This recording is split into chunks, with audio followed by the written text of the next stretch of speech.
شنو هذا؟ هذا زلمه شنو؟ شكل زلمه هذا تبع عليه زين. شنو هذا؟ والله بيتصل. شنو هذا؟ لا مو بيتصل. يلي جاي والله. لا مو بيتصل. شنو هذا؟ ما اعرف شنو هذا.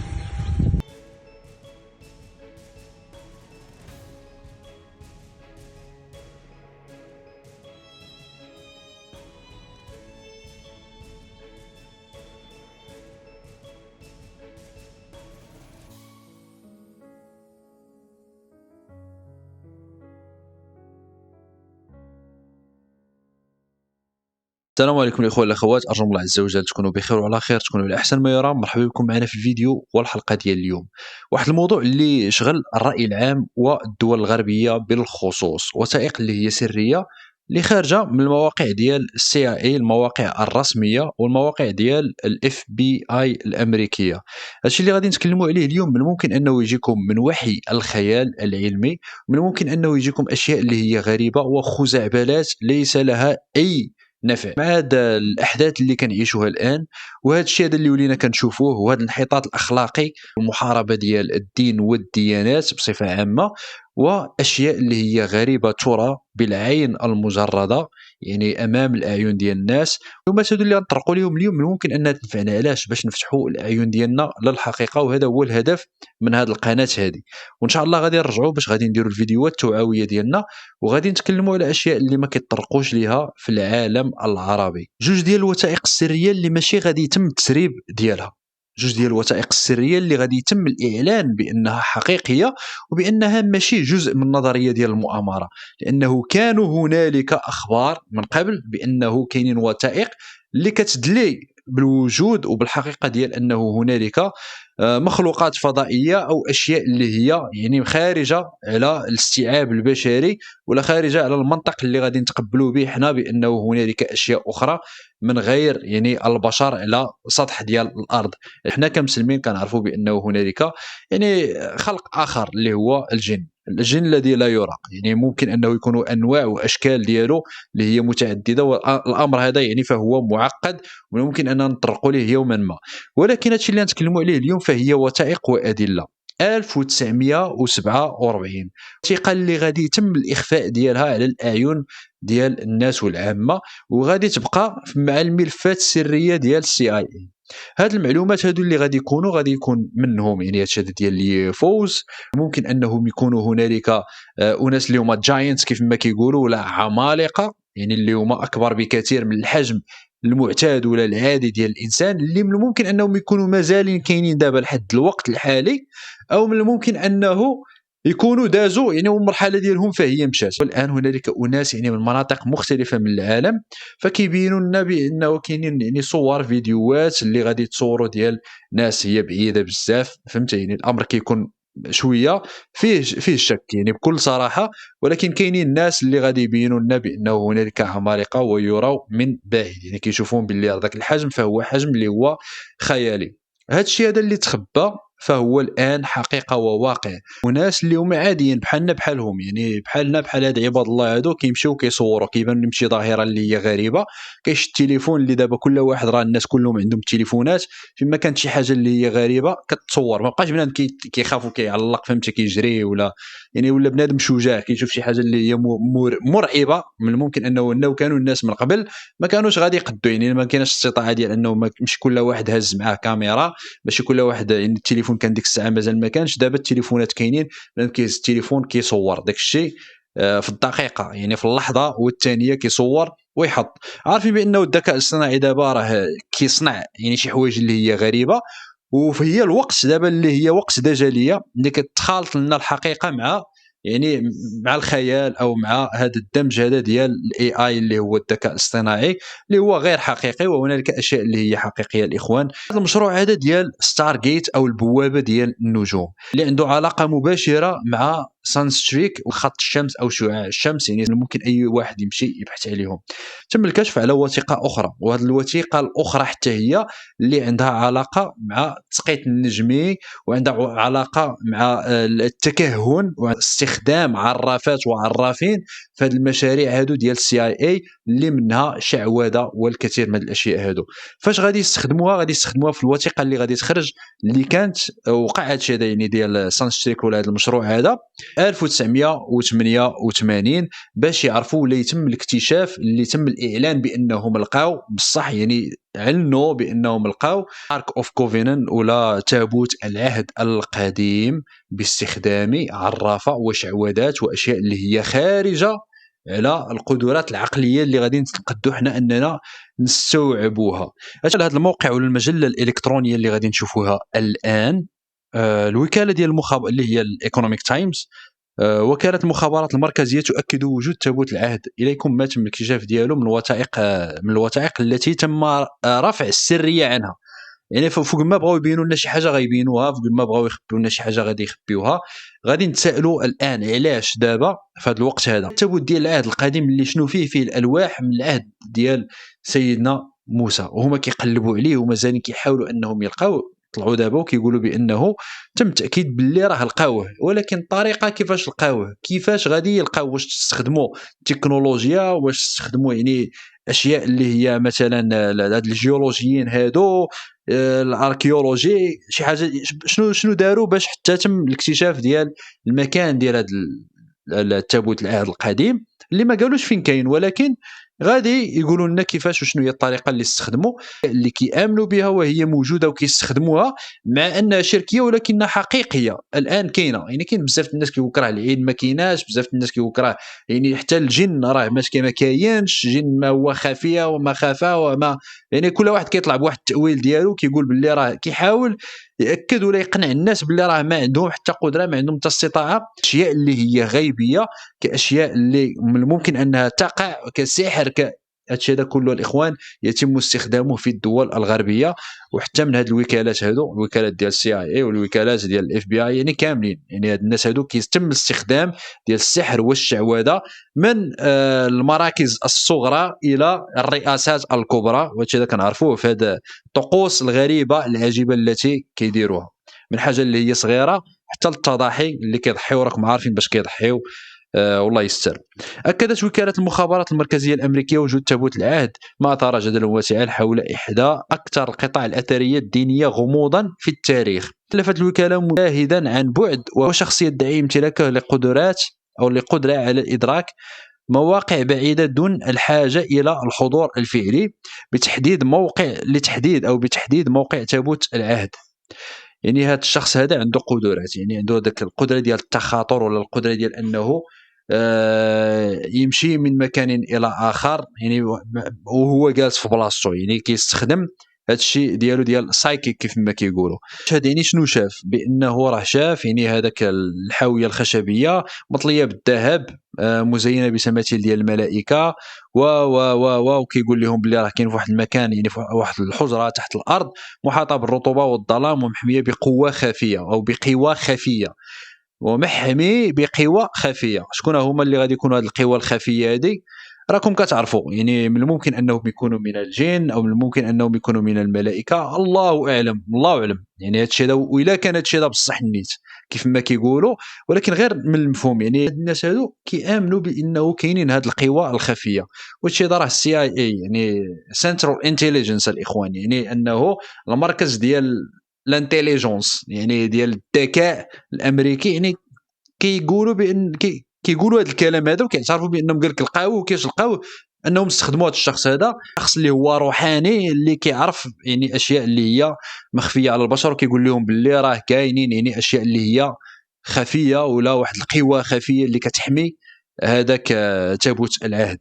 اشار وصف المشاهد، يعني هذا المشاهد هذا ولا هذا الشاهد هذا اللي جابوه، يعني هذا السايكيك هذا، لأن يعني التابوت العهد كانت تقع في مكان من منطقة ذات هياكل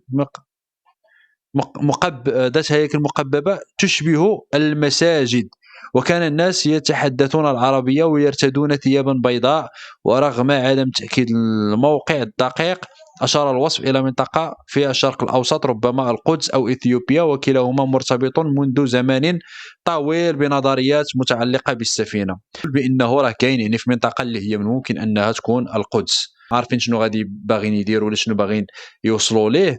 من هاد البقرات الحمر وهادشي هذا كامل يعني من التهيئات اللي كيديروهم، او من الممكن يكون حقيقه الله اعلم. وهذا الشيء هذا اللي قال لك محمي بقوات خارقه، نشوفوا هنايا شنو هو يعني الشرح اللي غادي يحاولوا يعطيو لنا هنايا. قال لك تضمنت ملاحظات الجلسة ادعاء غريبا، لم يكن التابوت دون حراسة، أفاد المشاهد عن بعد بأنه شعر بقوة قديمة جبارة تحميه. ممكن يكون مارد الله أعلم. أي شخص يحاول فتح التابوت أو تحريكه دون المعرفة اللازمة سيواجه الدمار الفوري. يعني غادي يعني يصفيها ليه، هذاك الشيء اللي كيحمي هذاك التابوت غادي يصفيها لاي واحد اللي قرب ليه. وهذا يتماشى مع الروايات التوراتيه التي يحذر من عواقب وخيمه لمن يسيء استخدام هذه القطعه الاثريه المقدسه. دابا هنايا الاخوان غير باش نكونوا متفاهمين، احنا تبين لنا بانه هنالك يعني قوى اللي هي غريبه وخارقه واشياء اللي هي غير معتاده.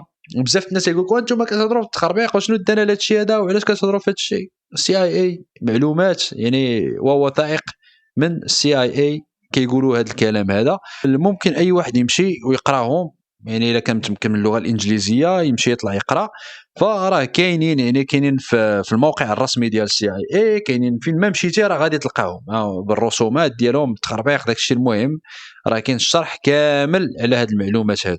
اما فيما يخص يعني هذا الشيء هذا ديال المخلوقات ولا هذا الشيء هذا ديال اليو اف اوز اللي دابا تم الكشف على هذا الديفولت هذه اللي سميت هذه الوثيقه هذه اللي من ممكن اي واحد يمشي يطلع عليها، حتى هي كاينه في الموقع الرسمي ديال الاف بي اي، نقدر نخليها لكم لتحت. جزء من هذه الوثيقه هذه كيقول بانه يعني هذا المخلوقات هذو ولا هذا الشيء هذا اللي كيتشاف الان ولا هذا الشيء اللي كيدعيوا بانه يعني يو اف اوز ولا مخلوقات اللي هي فضائيه، فهم يعني ليسوا من منطقه اخرى، يعني ماشي جايين من شي كوكب اخر، ولكنهم جايين غير من الارض، يعني ما جايينش من الفضاء او من شي مكان اللي هو اخر يعني ولا من شي كوكب اللي هو اخر، فهم يعني من سكان الارض حتى هما. يعني شنو هما هاد المخلوقات هادو؟ واش بصح النيت يعني كيتشافوا ولا هادشي هذا دابا اللي داز اللي غادي تشوفوا معايا هنا كثير من المقاطع والفيديوهات اللي كيبينوا يعني اشياء اللي هي غريبه ترى يعني فوق سطح البحر، يعني فوق البحر. فيديو اللي هو غريب لهذا الشخص هذا اللي هو كيتكلم باللغه العربيه الفصحى، وكيبين يعني كنشوفوا هذا الشكل هذا ولا هذا الجسد والشيء هذا اللي طاير، راه غادي طاير في السماء، وكاين الريح والعجاج وداك الشيء. نخليكم مع المقطع الاوريجينال ديالو اللي غادي تسمعوا فيه الصوت وداك الشيء، باللي راه كاين العجاجه وكاين يعني بزاف ديال الحوايج، صفحات اخبار الحويجه. المهم غادي تشوفوا معايا بانه هذا الشيء هذا اللي واقيلا في اليمن على ما اعتقد، يعني ما تاثر لا لو كان درون لو كان شي حاجه اللي مثلا مغطيه بشي حاجه يبان باللي راه داك الشيء كيتحرك، ولا بحال قلتي شي حاجه الحوايج اللي كنت ناشرهم ولا شي حاجه وكيضرب فيهم الريح راه غادي تبان بانها كتحرك. ولكن هذا الشيء هذا غادي وبواحد المستقر، يعني ما كيأثر فيه حتى حاجه وما غير متاثر بهذه العاصفه اللي كاينه، وغادي يمشي وغادي يدوز ما الله اعلم. يعني شنو هذا الشيء هذا اللي غادي نشوفوه الله اعلم. توضح لنا ماشي غير هذا الحدث هذا اللي وقع وهذا الشكل هذا ما بانش غير دابا، ولكن بان في منطقه اخرى من العالم، وهذا الشيء هذا كان قديم بشحال هذه يعني في واحد البلاصه في المكسيك. في ذيك الوقت يعني كانوا كيسميوهم جيت باك مان هو الاسم اللي عطاوهم في ذاك الوقت. وهذا الفيديو هذا راه من المكسيك اللي غادي تشوفوه معايا دابا، وشوفوا معايا وانتم حكموا واش كيبان لكم باللي راه هو نفسه. والناس كيتكلموا على الامر حتى واحد البوليسي غادي يطلع وغادي يقول لهم باللي راه شفناه هذا الجسم الطائر هذا اللي كحل وكذا وهذه وكيعطيه ذوك المواصفات، يعني هو كيبان نفس الشيء اللي تصور جديد. اما بالخصوص ديال هاد الاشخاص هادو ولا الاشياء اللي هي كبيره ولا هاد جاينتس هادو اللي كيسميوهم، غادي تشوفوا معايا هنايا يعني واحد الفيديو اللي هو مصور. يعني مثلا هاد الشيمان هذا كان كيتكلم يعني كيقول بانه يعني الحضاره والتراث ديالهم اكد بانه يعني هنالك يعني عمالقه، والعمالقه كانوا حنا عارفين بانه يعني في الدين الاسلامي ديالنا كنعرفوا بان يعني سيدنا ادم يعني شنو كان الطول ديالو، فكانوا عمالقه يعني بهادشي بالعباره ديال الان عمالقه الى ما نعرفش اين وقت اللي ولا فيه الناس يعني تقزمات ولا تمسخات ولا ما نعرف الله اعلم. او من الممكن كانوا بعض الناس كيقولوا باللي راه هذوك المعايير ولا هذوك العبارات اللي كانوا كيقولوهم الناس باللي راه الذراع، فالذراع كان يعني واحد العبار اللي هو غير بعيد على مثلا السنتيم ديالنا حنايا الان، الله اعلم. هذا الشيء هذا اللي غادي يتصور هنايا غادي تشوفوا بانه هنالك شي واحد من التحت وشي جوج ديال الناس كاينين فوق في الجبل بانهم كبار، يعني باش انك تشوفهم يعني واش هو امر اللي عادي، واش هو شيء طبيعي باش انك تشوف يعني هاد الاشخاص هادو يعني واقفين بحال هكاك بديك يعني. فانا لا ما نعرفش وكاين الضبابه وكاين يعني في الفيديو ما نعرفش، ممكن انه يكون مصطنع من الممكن انه يكون حقيقي. وفي نفس المقطع اللي هو صغير عاوتاني هنا كيدوز من الصين اللي هو مقطع صغير، يعني المقاطع الصغيره فما غاديش تثق فيها، ممكن انها تكون معدله يعني، ولا راكم عارفين دابا مع التكنولوجيات اللي كاينين والاي اي فمن الممكن انها تكون غير حقيقيه. ولكن كتشوفوا بان يعني كاين الطيور راه دازوا من تما، دازوا الفراخ يعني طايرين طيران اللي هو عادي، وهذا المجسم هذا اللي كاين في الهواء الطلق يعني هكاك يحوم، واش طيه واش نفاخه. ولكن هادشي هذا غير كيحاولوا انهم يضخموا فيه ويبينوه لنا. من الممكن انه يكون البلو بيم اللي بطبيعه الحال كنعرفوا بان كثير من الثيوريست اللي كيقولوا ولا اصحاب النظريه يقولوا باللي راه في الاخر ديال او الاواخر ديال المخطط اللي غادي يكونوا قريب بزاف المرحله ديال الظهور ديال المسيح الدجال والمخلوقات هذو اللي غادي يخرجوا للعلن، فما غاديش يكونوا مخلوقات اللي هي من خارج الارض، غادي يكونوا من داخل الارض، ولكنهم غادي يبينوا لنا بان هنالك غزو فضائي اللي غادي يستخدموا فيه البلو بيم الشعاع الازرق. الزوجه الحجب عندنا نشوفوا اشياء اللي هي من دايمنشنز اخرى او شي حاجه اللي ما غاديش نقدو نستوعبوها كبشر، لانه عندنا واحد العقل اللي هو محدود، يعني ما نقدوش نستوعبوا اننا نشوفوا اشياء اللي هي غريبه مثل هذه الاشياء هذه اللي كنشوفوها الان. الا انه هذه الاشياء من الممكن انها تكون مصطنعه من صنع البشر، من الممكن انها تكون ترويج لما غادي يخرج من بعد، بالخصوص بانه حتى في المسلسلات والافلام العربيه الان يتم الترويج لهذه المخلوقات هادو ولا هذه القوى الخفيه، يعني كنتكلموا على ابليس والشياطين وما يعني كاع هادشي هذا اللي كاين ومن اعمال ديال السحر والشعوذه. الهدف من ماشي تسريب، الهدف من اعطائنا ولا تلقينا هذه المعلومات هادو ولا هذه الوثائق هادو يعني تطوعا. فهنالك شيء اللي هو من وراء شنو هو اللي شنو هي الحاجه اللي من مورا هادشي هذا غادي ان شاء الله غادي نكتشفوها. حقيقه شحال ما بقات مخفيه فغادي تبان.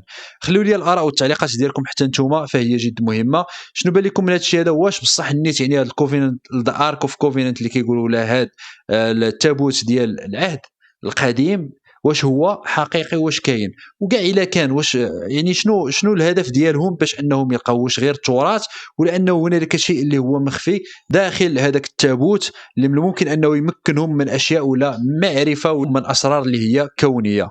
اللي شفتوها معايا ديال اليو اف اوز او هاد المخلوقات الغريبه اللي كتشاف دابا بالعين المجرده وبالفيديوهات، فشنو بان لكم حتى هي منها؟ واش هي حقيقه او انه تهيئ فقط؟ ولكن هادشي راه غادي وكيتزاد، وعلاش دابا الوتيره ديالو تتسارع. وفيديو اخر ان شاء الله باذن الله. تهلاو لي في راسكم كيف ما كنقولوا ديما، ستي فري وسلام على الله.